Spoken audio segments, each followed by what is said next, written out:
Now up here, we still got a household here, more from Mia in just a moment. By the way, all you folks watching from Lindsay Lane Baptist Church, our pastor Dusty just sent me a text. They have landed in Atlanta. Hey. So the whole crew should be back in town today. He said a 16-hour flight. Whoa. Wow. And lots of turbulence. All right, Mark, we got a lot of stuff to talk about. Let me talk to Dr. Sisk first. What all you got going on with the school system right this time of year? Well, you can get in the next couple of minutes. Sure, right. Well, this time of year is the normal stuff with teachers being hired, transferred. We're cleaning schools. We're restocking. We're bringing in new textbooks. We're discarding old ones. We're modernizing, upgrading our bus fleet. But in addition to that, we're also having multiple work projects. We have a project going on at Tanner and East. We have made some significant progress there. So, you know, the rumors out there that we were going to be delayed in the start of school, there's no merit to that. We were always going to be on time. The question was, were we going to have portable bathrooms outside some of the schools? And at this point, we don't believe so. As far as the new elementary school, Sugar Creek Elementary is on schedule and on budget. We'll start setting trusses August 1st. Sugar Creek, in addition to that, Creekside Elementary, Creekside Primary, that school, the roof's going on that one. We should be ready to move into that one, we hope in December or January. And of course today the big news is we're having a ribbon cutting and a dedication of our Career Tech Annex.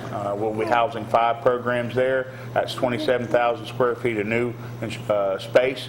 We'll be announcing at that event Phase 2, which will include 3 more facilities added to the Career Technical Center. As you know, we have the #1 Career Tech Center in the state, and we want to stay that way. I'm glad you ain't got a lot going on. Yeah. Got it all in, too. Let me ask you, and Mark, you may have some input on this too. What's up with the latest deal about Senator Holtzclaw taking lots of money from Limestone County to give to Madison? Well, over there? I'm going to tell you, I've had to read about it. I've had to talk to others about it. I have not spoken to the senator yet. He hasn't spoken to me. What I understand is that Is he avoiding you? Pardon? Is he avoiding you? You'll have to ask Senator.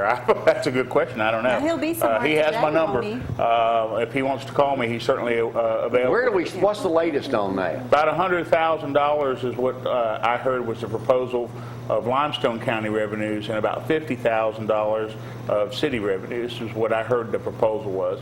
I just want to commend the efforts of the legislative delegation together. I want to definitely thank Representative Danny Crawford, who rose up and said, no, this ain't going to happen. I want to thank Representative Lynn Greer, who stepped up, Senator Tim Melson, and others who've said, well, that's not the kind of direction we need to go. I understand it all stems from a gentleman's agreement on the Madison side that is no longer in force, and Madison City is short on dollars. You know, if you're asking me how to solve it, you know, he has legislative discretionary funds on his side of the county line. Use those to offset it. Huh? Yeah. We shouldn't have to be punished because they broke a gentleman's agreement on the other side. And that's what I read in an article out of the News Courier. Well, how you feeling these days? I'm doing a lot better. You know, I had a little episode about 8 or 9 weeks ago. There's a little stress with this job. You know, No. I know it's hard to believe, but doing great. Thank you. How many students are you anticipating this year when school starts back? Well, we're going to grow. We're right now thinking we're going to have in our virtual school alone between 250 to 300 new students. Wow. We are thinking right now around 55 to 75 with district choice. So we expect enrollment to go up between 150 to 300 students, somewhere in the number. Adding to what? How many? So what does that make us this year? Well, that would put us around 9,300, which would be larger than the time that when I arrived here. We've had a 5-year cycle that, due to annexation, resulted in a diminished enrollment. So we had a 5-year cycle, which cost us teacher units. We're reversing that trend with virtual school and with district choice. All right, Mark, you've remained silent, which is odd. Well, I mean, the legislative money in 2012, our local legislative delegation got together and they wrote an act, enacted it into law, and they increased their amount that they had control of the TVA money from like $120,000 to $500,000 a year. And that's their $500,000 a year, and they spend it how they see fit. We have no, from the county commission, we have no input whatsoever. County Commission, where are you building this roundabout? Right there at East Limestone. You know, East right there Limestone at Capshaw and East Limestone Road, yeah. If you do the roundabout, we were told at the time we did it that it'd be 100% money. So it basically costs the county, it's free. But now there's some, it may be 90-10 money. But we know we're going to get at least 90% of the money. Had we done turn lanes and all that, we would have been, Commissioner Steve Turner would have put it all out of his pocket. So Now, when do you think that thing will be completed? well, we are going to approve. We approved actually yesterday the preliminary engineering and to go ahead and get the money to it, the grant money. So they'll probably be done next year. Could you have any much more going on in a county as Limestone County? Hey, we got a lot going on. We really do. But when you got, you look just in Madison County area, I've got the City of Athens, Ardmore, Elkmont, City of Huntsville, City of Decatur, and City of Madison. And don't forget Lester and Mooresville. Yeah. So there's 8 municipalities. So you kind of got you have to deal with Mayor Battle. You got to deal I with straddle a Dale lot Strong. of fences, Jamie. And you. Yeah. We get any new industries that I ain't supposed to know about, but you'd be willing to almost let me have it? Well, I'll tell you what, the future's bright. At TVA Mega Site, we did that last month. Right. And what that does do, it lets all the vast resources of TVA, their recruitment team, they're go working side by side with us, recruiting industries for that site now. When do you think we'll be able to hear something? Somebody might be coming in down there. I know you're working on Hopefully something. the end of the year. Really? Yeah. What do you think it'd be? It'll be big. So we got something in mind. Yeah. All right, let's talk about Sheriff Blakely. Sheriff Blakely, a lifelong Democrat. If you don't believe it, just ask him. He'll tell you in a heartbeat. He came out and he's got a lot of publicity, and we've got AL.com. There it is. 48 had a big story on it this morning. Of course, the NAACP president over in Madison County doesn't believe in all this. He says that's not right, is what Mike is saying.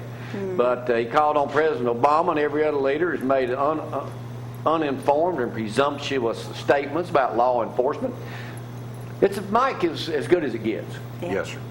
And it's about time that he's coming out in the to talk about his president, who he said he voted for. Which is shocking. The niche ratings are out, and Limestone County was rated as the safest county in the state of Alabama to live. Really? 2016. So I think that's a testament to Sheriff Mike Blakely and our Limestone County Sheriff's Department, as well as Chief Floyd Johnson, the Athens City. I think they got something going on this week, too. They're coming They up do. on possibly They visit Thursday us. to talk about. So- Anything else we need to know about the sheriff or anything else going on in this great county we all live in? Doing what you're doing, Sheriff. Listen, Sheriff has full support of the Limestone County Commission. Well, that's all you know. Aren't you his boss? I mean, technically. No. Well, technically, don't you control that? Technically. Technically, no. The only boss he's got is Miss Debbie Blakely. Yeah, I understand that. I Good understand that. answer. Good answer. How's the courthouse coming? Hey, listen, believe it or not, the carpet will be down on the second and third floor week after next. They're putting the final coat of paint, all the lights in, the ceilings, heat and air will be turned on. We've already had tested next week. The second, third floor will be done in the next two weeks period. The bottom floor, we should get everybody moved in there 1st of September. It's really 1st of September. And I've got to 10 o'clock, got to meet a photographer from Decatur Daily, so he can crawl up in the bale. The clock tower. So he can see there's a bale up there. Yeah. It was actually cast in 1872. And we're looking at trying to remove the bale and bring it down. We're thinking about putting a display case on the ground floor that'll show different things. Really? Well, I mean, because As well. Has this courthouse caused you any headaches and sleepless nights? absolutely. Listen, they've worked on it for 20. I'm going to finish it in less than 2 years. All right, Dr. Sisk, man, good to see you feeling good. Then you can come up anytime you got something going on.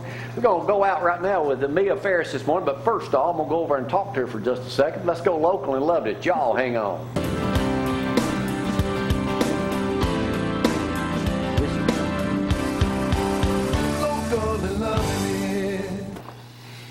All right, Mia, you've been singing since you was 10 years old? Yes, sir. Yeah. How many times have you sang at Lindsay Lane Baptist Church? 3, 4. 3? I saw you down, what, 2 weeks ago? You did a great job down there. So where you go to school?